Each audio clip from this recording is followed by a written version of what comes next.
आज हम बात करने लगे हैं नंबर थ्योरी के पार्ट 2 लेक्चर की। इसमें हम बात करने लगे हैं क्रेमिचल नंबर्स क्या होते हैं।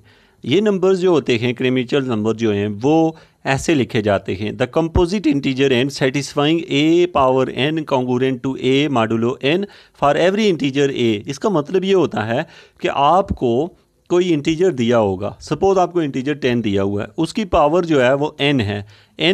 n का मतलब ये है कि आपकी पावर सपोज 12 दी हुई है ए, तो 10 की पावर 12 इज़ कॉन्ग्रुएंट टू, नीचे आपने उधर 10 है तो 10 ही लिखेंगे और मॉडुलो 12। यानी ये प्रॉपर्टी हर एक जो अगर n जो है याद रखना कि वो कंपोजिट इंटीजर हो। ये असल में MCQ आपको डिफरेंट वे से दिया होगा।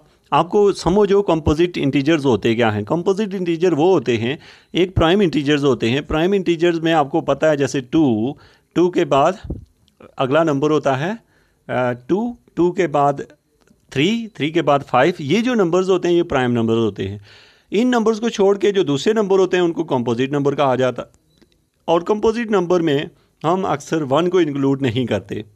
कंपोजिट नंबर शुरू होता है 4, पहला कंपोजिट नंबर है, तो आप याद रखें कि 4 कंपोजिट है, फिर इसके बाद 6 कंपोजिट है, 7 इसलिए नहीं कि 7 प्राइम है, तो 8 कंपोजिट है, 9 कंपोजिट है। इस तरह के नंबर जो हैं वो कंपोजिट नंबर हैं। तो इसका मतलब है n की जगह सिर्फ वही नंबर आएंगे जो कंपोजिट होंगे, और a की जगह कोई भी नंबर हो सकता है। a कोई भी इंटीजर हो सकता है। अगर आपको कोई बंदा कहता है कि बताओ कि 7 की पावर 10, तो बताओ ये किसके इक्वल होगा, तो आप इसे लिखेंगे इज़ कॉन्ग्रुएंट टू, क्योंकि 7 की जगह a की जगह 7 ही दोबारा लिखेंगे और मॉडुलो n की जगह आप 10 लिख देंगे। तो ये प्रॉपर्टी सिर्फ उसी केस में सेटिस्फाई करती है जिसमें स्टूडेंट अक्सर मिस्टेक कर देते हैं MCQs में। वो समझ नहीं पाते MCQs, वहाँ सामने हमें करेक्ट पता होता है कि इन जगहों पे क्या आना है। तो आपको अगर ये क्रेमिचल नंबर्स का पता है तो आप इसको समझ सकते हैं कि how to use this number. Next one है, ये है complete set of residue classes modulo n। Complete set of residue से क्या मुराद लिया जाता है ये आपको पता हो। Complete set of residue classes modulo n, आपको एक सेट S है। अब याद रखें उस सेट के अंदर क्या दिया होगा, इंटीजर होंगे। अब आपको कोई ऐसा सेट दे दिया जाए और उसके अंदर इंटीजर्स हों, और वो कौन से इंटीजर हों, वो 0 और n-1 के दरमियान में हों।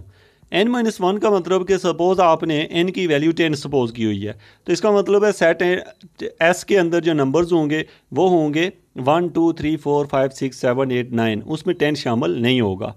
There is an element S belong to capital S। आपने कोई एक एलिमेंट लेना है कैपिटल S से, सपोज़ आपने लिया हुआ है 0 से लेके 9 तक, तो आपने वहाँ से सपोज़ कोई एक नंबर 3 ले लें सपोज़। फिर करेंगे with i is congruent to S modulo n। तो विद i जो है, याद रखें कि i की जो वैल्यू है वो क्या होगी, आपके पास i की वैल्यू 0 से लेके 9 तक ली गई है। जो s है वो भी इंटीजर है, i की वैल्यू 0 से 9 तक है, तो फिर इसको लिखा जाता है i is congruent to s modulo n। इस चीज़ को कहते हैं complete set of residue classes modulo n। यानी कि ये s जो है वो कंप्लीट सेट होगा किसका, मॉडुलो क्लासेस का। ये जो चीज़ है इसको समझना और नोट करना आपके लिए ज़रूरी है। कहीं पे आप इसमें MCQs की शेप में जब ये आएगा तो इसको हल करना तो बहुत आसान है, लेकिन समझ हो तो आपके लिए ये बहुत इजी है, अदरवाइज़ डिफ़िकल्टी प्रोड्यूस करता है। तो स्टूडेंट हम यहाँ पे बात करने लगे हैं, नेक्स्ट जो हमारे पास टॉपिक है वो है हमारे पास कॉन्ग्रुएंस रिलेशन किसको कहते हैं। कॉन्ग्रुएंस रिलेशन के आपको समझ हो कि कॉन्ग्रुएंस रिलेशन ये होता है कि अगर आपको कोई 2 इंटीजर दिए हों, बल्कि 3 हो, एक a हो, दूसरा b और तीसरा वो m है। ये अगर 3 इंटीजर दिए हों और कंडीशन है कि m 0 ना हो, तो फिर अगर ऐसे लिखा हुआ आपको कहीं मिलता है a is congruent to b modulo n, तो इसका मतलब ये होगा कि a-b divide m, a-b divide में m, तो इसको कहा जाता है कॉन्ग्रुएंस रिलेशन। आपको इसका मीनिंग पता हो, इसे क्या लिखा जाता है, a-b डिवाइड m। याद रखना कि m का मतलब है m नीचे लिखा हुआ है, इस चीज़ को हम लोग कॉन्ग्रुएंस रिलेशन कहते हैं। और लिखने का तरीका होता है a is congruent to b modulo m। इस रिलेशन में ये जो ट्रिपल लाइंस हैं, on the set z integer is called the congruence relation. ये जो 3 लाइनें हैं इनको हम कॉन्ग्रुएंस रिलेशन का नाम देते हैं। ये जो पॉइंट है, ये जो रिलेशन है जो 3 लाइनों से जोड़ी गई है।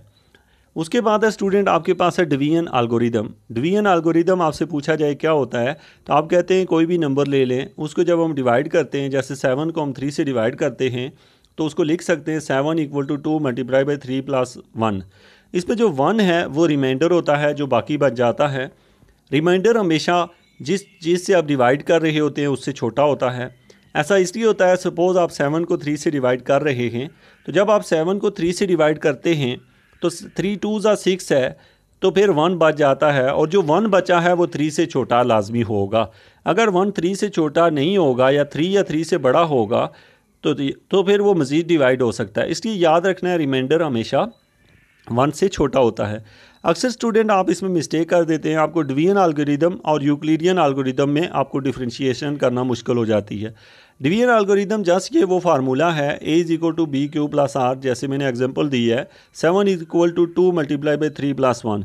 लेकिन अगर आप जाएँ यूक्लिडियन एल्गोरिदम पे, तो यूक्लिडियन एल्गोरिदम और डिवीजन एल्गोरिदम में क्या डिफरेंस है, इसमें यहाँ बताया गया है कि repeated application of the division algorithm, यानी आपसे कहा जाता है कि डिवीजन एल्गोरिदम को रिपीट करने वाली जो एप्लीकेशन है, यानी ये जब वो रिपीट होती है तो वो जो बनती है उसको यूक्लिडियन एल्गोरिदम कहा जाता है। The chain of the quantity is a finite, because जो ये हमेशा जो चेन होता है, यानी डिवीजन एल्गोरिदम को जब हम उसको रिपीट करते हैं तो फाइनाइट रिपीटेशन होती है, ऐसा नहीं होता कि इनफाइनाइट हो। इसके बाद स्टूडेंट हमारा टॉपिक है यहाँ पे, वो है यूलर थ्योरम। ये यूलर थ्योरम जो है, इसमें आपको समझने के लिए उससे नीचे वाला पहले लाइन जो आपको दी गई है, Euler totient function. Euler totient function क्या होता है स्टूडेंट, आपको मैं मिसाल दे दूँ। यूलर टू टेंट फंक्शन को फाई ऑफ एम से लिखा जाता है, इसको फाई से ज़ाहिर किया जाता है, और ये फंक्शन जो होता है ये नंबर्स की तादाद बताता है, कितनी तादाद है।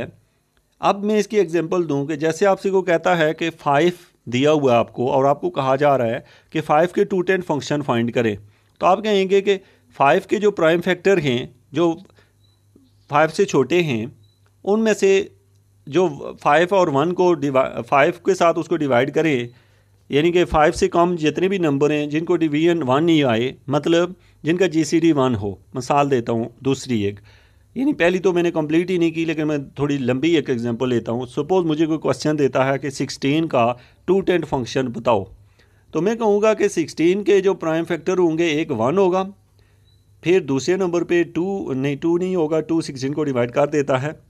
3 जो है 3 होगा, 1 3, फिर उसके बाद 4 नहीं आएगा, 4 16 को डिवाइड कर देता है।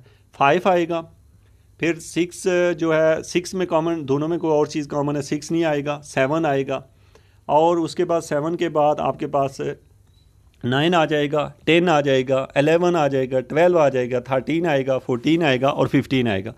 अब मैं क्या करूँगा कि इन नंबरों को, तादाद को गिन लूँगा कि कितनी तादाद है। जितनी तादाद होगी उतने ही टू टेंट फंक्शन होंगे, यानी टू टेंट फंक्शन की तादाद उतनी ही होगी।